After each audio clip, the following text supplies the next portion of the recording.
Okay, ನಮಸ್ಕಾರ. ತಿರುಮಲ ಸಿದ್ಧಪೀಠಂ ಕೊಯಂಬತ್ತೂರು, ಇದರ ವಿದ್ಯಾರ್ಥಿ ಶಿವಯೋಗಿ ಶಿವರಾಜನವರಿಂದ ನಾನು ಶಿವಯೋಗವನ್ನು ಅಭ್ಯಾಸ ಮಾಡ್ತಾ ಇದ್ದೇನೆ. ಈ ದಿನ ನಾವು ನಟರಾಜ ತತ್ವ, ತಮಿಳುನಾಡಿನ ಚಿದಂಬರದಲ್ಲಿರುವಂತಹ ನಟರಾಜ ತತ್ವ ಏನು, ಇದರ ಬಗ್ಗೆ ಅಂತ ಹೇಳಿ ನಾನು ಸೂಕ್ಷ್ಮವಾಗಿ ಇದನ್ನ ಹೇಳ್ತೇನೆ. ನಟರಾಜ ಡ್ಯಾನ್ಸ್ ಅಂತ ಹೇಳಿದ್ರೆ the dance of universe. Nataraja ನೃತ್ಯ ಅಂತ ಹೇಳಿದ್ರೆ ಶಿವಯೋಗಕ್ಕೆ, ಶಿವಯೋಗದಲ್ಲಿ ಒಂದು ನವಂತರು ಭೇದ ಅಂತಿದೆ. ಅಂದ್ರೆ ಈ 84 ಲಕ್ಷ ಜೀವರಾಶಿಗಳಲ್ಲಿ ತಿಳಿದು ಇದನ್ನು ಸಾಧನೆ ಮಾಡುವಂಥದ್ದು. ಹಾಗಾಗಿ ನಮ್ಮ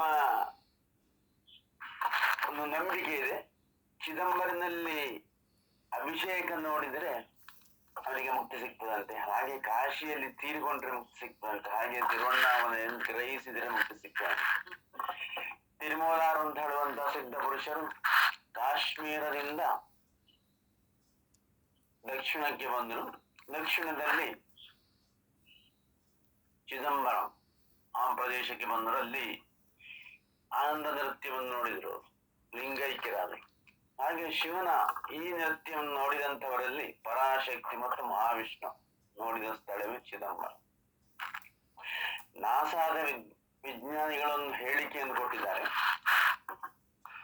ಅದೇನೆಂದ್ರೆ, ಚಿದಂಬರಂ ಅಂತ ಹೇಳುವಂತಹ ಒಂದು ಸ್ಥಳ ಉಂಟಲ್ಲ, ಇದು ನಮ್ಮ ಯೂನಿವರ್ಸಲ್ ಸೆಂಟರ್ ಆಗಿದೆ. ಹಾಗಾಗಿ ಇದರ ಒಂದು ಒಟ್ಟು ಉದ್ದೇಶ ಇರುವಂತದ್ದು, ಮೂಲಾಧಾರದಲ್ಲಿ ಒಂದು ತತ್ವ ಇದೆ. ಈ ಶಿವ ಅಂತ ಹೇಳಿದ್ರೆ ಈ 9 ರೀತಿಯ ಭೇದಗಳು ನಾವು ಶಿವನಲ್ಲಿ ನೋಡ್ಬೋದು. ಮೂಲಾಧಾರದಲ್ಲಿ ಶಿವನ ತತ್ವ ಇರುವಂತಹದ್ದು ಬ್ರಹ್ಮ ತತ್ವ. ಯಾರು ಮೂಲಾಧಾರವನ್ನು ಸಾಧನೆ ಮಾಡ್ತಾನೆ ಅವನು ಬ್ರಹ್ಮಲೋಕಕ್ಕೆ ಹೋಗ್ತಾನೆ. ಇಲ್ಲಿ ನಟರಾಜ ತತ್ವದ ಕ್ರಿಯೇಷನ್ ಅನ್ನು ಎನರ್ಜೈಸ್ ಮಾಡಲಿಕ್ಕೆ. ಹಾಗೆ ಈ ನಟರಾಜ ತತ್ವದಲ್ಲಿ ಇರುವಂತದ್ದು ಒಂದನೇ ಮೂಲಾಧಾರದಲ್ಲಿ. ಇದು ಮುಂದಿನ ಚಕ್ರಕ್ಕೆ ಹೋಗುವಾಗ ಸ್ವಾಧಿಷ್ಠಾನದಲ್ಲಿ ಲಕ್ಷ್ಮೀನಾರಾಯಣ ತತ್ವ, ಶಿವನ ಲಕ್ಷ್ಮೀನಾರಾಯಣ ತತ್ವ ಅಂದ್ರೆ ಭೂಮಿ ತತ್ವದಲ್ಲಿ ಜಲ ಸೇರಿಕೊಂಡಿರುವಂಥದ್ದು ಯಾವುದು, ಸ್ವಾಧಿಷ್ಠಾನದಲ್ಲಿ. ಇದಕ್ಕೂ ಮಾತ್ರ ಅಲ್ಲ, ಇಲ್ಲಿರುವಂತಹ ಸಂಬಂಧ ಉಂಟಲ್ಲ, ಇದನ್ನು ಪಂಚಕೃತ್ಯ ಅಂತ ಕರೀತಾರೆ. ಪಂಚಕೃತ್ಯ ಅಂತ ಹೇಳಿ ಪಂಚಕೃತ್ಯ ಪರಾಯಣ ಅಂತ ಒಂದು ಮಾತಿದೆ ಉಂಟಲ್ಲ. ಹಾಗೆ ಸೃಷ್ಟಿ ಸ್ಥಿತಿ, ಇಲ್ಲಿ ಲಯ ಅಂತ ಹೇಳುವಂಥದ್ದಿಲ್ಲ, ಡಿಸೊಲ್ಯೂಷನ್, ತಿರೋಧಾನ ಮತ್ತು ಕನ್ಸಲೇಷನ್, ಅನುಗ್ರಹ ಕೊಡುವಂಥದ್ದು. ಹಾಗೆ 5 ತತ್ವ. ಹಾಗೆ ಇದೇ ರೀತಿಯಲ್ಲಿ ಬ್ರಹ್ಮ ವಿಷ್ಣು ಮುಂದಕ್ಕೆ ಹೋಗುವಾಗ ಮಣಿಪುರದಲ್ಲಿ ಐಕ್ಯರಾಗ್ತಾರೆ. ಭೂಮಿ ತತ್ವ ಜಲದಲ್ಲಿ ಸೇರಿ ಹೋಗ್ತದೆ. 3ನೇ ಅಗ್ನಿ ತತ್ವ, ಇದೆಲ್ಲವೂ ತನ್ನಲ್ಲಿ ವಿಲೀನಗೊಳಿಸ್ತದೆ. ಅದಕ್ಕೆ ರುದ್ರನಿಗೆ ಡಿಸೊಲ್ಯೂಷನ್ ಅಂತ ಕರೀತಾರೆ. ಶೈವ ಸಿದ್ಧಾಂತದಲ್ಲಿ ಮಹೇಶ್ವರ ಇದು ಅನಾಹತಕ್ಕೆ ಹೋಗ್ತಾರೆ. ಅನಾಹತ ಅದರಲ್ಲಿ ಮಹೇಶ್ವರಿಯಾಗಿ ತ್ರಿಕಾಲ, ಇದನ್ನೆಲ್ಲ ದಾಟಿದ್ರೆ ಮನುಷ್ಯ ತ್ರಿಕಾಲ ಜ್ಞಾನಿ ಆಗ್ತಾನೆ. ಅವನಿಗೇನು ನನ್ನ ಜೀವನದಲ್ಲಿ ಏನು ಅಂತೇಳಿ ಈ ತ್ರಿಕಾಲ ಜ್ಞಾನ ಇದು ಬರ್ತದೆ. ಅದೇ ರೀತಿಯಲ್ಲಿ ಮನುಷ್ಯನಲ್ಲಿರುವಂತಹ ಈ ಉರಗ ಉಂಟಲ್ಲ, ಅವನ ಅದರಲ್ಲಿರುವಂತಹ ಉರಗ ಅದು ಮುಂದೆ ಬರ್ತದೆ, ಟೈಮ್ ಟ್ರಾವೆಲ್ಗೆ ಸಂಬಂಧಪಟ್ಟದ್ದು. ಹಾಗಾಗಿ ನಟರಾಜ ಕಾಲೆತ್ತಿ ನೃತ್ಯ ಮಾಡುವಂಥದ್ದಲ್ಲ, ಈ ಕಾಲೆತ್ತಿ ನೃತ್ಯ ಮಾಡುವಂತಹದ್ದು ಉಂಟಲ್ಲ, ಅದು ಪೂಜ್ಯ ಪಡಿ ತಿರುವಡಿ ಅಂತ ಕರಿತೇವೆ. ಅಂದ್ರೆ ಪಾದ. ಈ ಪಾದ ಉಂಟಲ್ಲ, ಮನುಷ್ಯ ತನ್ನ ತಲೆಯ ಮೇಲೆ ಶಿವಾನುಗ್ರಹ ಆದಾಗ ನಮ್ಮೆಲ್ಲವೂ ಕೂಡ ತಲೆಯ ಮೇಲೆ ಶಿವನ ಪಾದ ಬಂದಾಗ ನಮ್ಮ ಬ್ರಹ್ಮ ಲಿಖಿತ್ವ ಅಂದ್ರೆ ನಮ್ಮ ಕರ್ಮ, ಸಂಚಿತ ಕರ್ಮ ಎಲ್ಲ ರಿಲೀಸ್ ಆಗ್ತದೆ. ನಮ್ಮ ಪಾಪತ್ವ ಹೋದ ಮನುಷ್ಯ ಪವಿತ್ರ ಆಗ್ತಾ ಹೋಗ್ತಾನೆ. ಹಾಗಾಗಿ ಈಗ ಅನಾಹತ ಚಕ್ರಕ್ಕೆ ಬಂದಾಗ ಅಲ್ಲಿ ಅನಾಹತದಲ್ಲಿ ಅದು ಮೇಲಕ್ಕೆ ಆಕೆ ಮಹೇಶ್ವರ ತತ್ವ ದಾಟಿ ಮುಂದಕ್ಕೆ ಹೋಗುವಾಗ, ವಿಶುದ್ಧಿಗೆ ಹೋಗುವಾಗ, ಅಲ್ಲಿ ಮೇಲೆ ಮನೋನ್ಮಣಿ ಆಕಾಶ ತತ್ವದಲ್ಲಿ ಶಿವಲಿಂಗ ಫಾರ್ಮ್ ಆಗ್ತದೆ. ಈ ಶಿವಲಿಂಗ ಫಾರ್ಮ್ ಆಗುವಂಥದ್ದು ಅದು ಸದಾಶಿವ ತತ್ವ.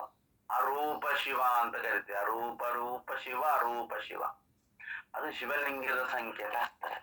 ಎಲ್ಲಿದಾಗುವಂಥದ್ದು ಅಂತ ಕೇಳಿದ್ರೆ ಮನೋನ್ಮಣಿ, ಇದು ಅಪ್ಪರ್ ಪ್ಯಾಲೇಟ್ ಅಂತ ಹೇಳುವಂತಹ ಸ್ಥಳದಲ್ಲಿ ಮನೋನ್ಮಣಿ. ಹಾಗೆ 6ನೇ ಚಕ್ರಕ್ಕೆ ಹೋಗುವಾಗ ಅಲ್ಲಿ ಅರೂಪ ಶಿವ, ಬಿಂದು ಉಂಟು, ನಾದ ಉಂಟು, ಪರಬಿಂದು ಉಂಟು, ಇದೆಲ್ಲ ಬದಲಾಗಿ ಮುಂದಕ್ಕೆ ಹೋಗುವಂಥದ್ದು ಆಜ್ಞಾಚಕ್ರದಿಂದ ನಾದ ಸಹಸ್ರಾರದಲ್ಲಿರುವಂತ, ಅಂದ್ರೆ ಕಣ್ಣಿಗೆ ಕಾಣದಷ್ಟು, ಅಂದ್ರೆ ಕೈಲಾಸದಲ್ಲಿ ಧ್ಯಾನಸಕ್ತನಾದಂತ ಶಿವ, ಅದಕ್ಕೆ ಸಂಬಂಧಪಟ್ಟದ್ದಾಗಿದೆ. ಈಗ ಪರಬಿಂದುವಿನಲ್ಲಿ ಯಾವುದೇ ರೂಪ ಇಲ್ಲ, ಅಲ್ಲಿ ಕೇವಲ ಚಿದಂಬರ ರಹಸ್ಯ ಮಾತ್ರ. ಇದೆಲ್ಲ ಮುಂದಕ್ಕೆ ಹೋಗಿ 9ನೇ ಆಧಾರದಲ್ಲಿ ನಮಗೆ ನಿಲ್ತದೆ. ಇಲ್ಲಿ ಏನಾಗ್ತದೆ ಅಂತ ಹೇಳಿದ್ರೆ, ಈ ಚಿದಂಬರ ರಹಸ್ಯ ಅಂತ ಹೇಳುವಂಥದ್ದು ಇದುವೇ.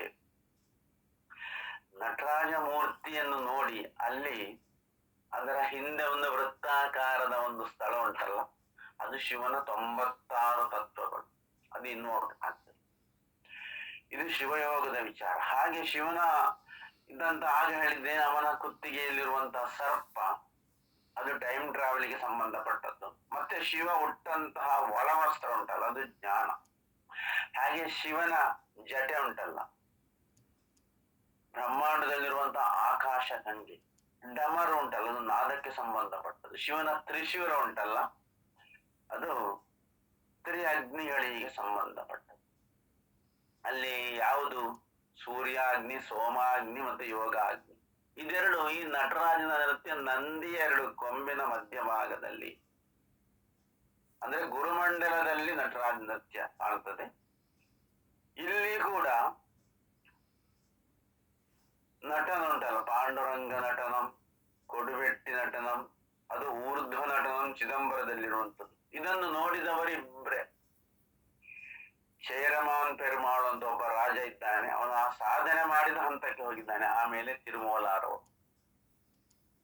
ಹಾಗಾಗಿ ಒಟ್ಟು ಈ ನವಂತರು ಭೇದದಲ್ಲಿ ನಮಗೆ ಯಾರು ಇದು ಅತ್ಯಂತ ವೈಜ್ಞಾನಿಕವಾದಂತಹ ಶಿವನ 9 ತತ್ವಗಳನ್ನು ವಿವರಿಸುವಂತಹ ಒಂದು ವಿಷಯ.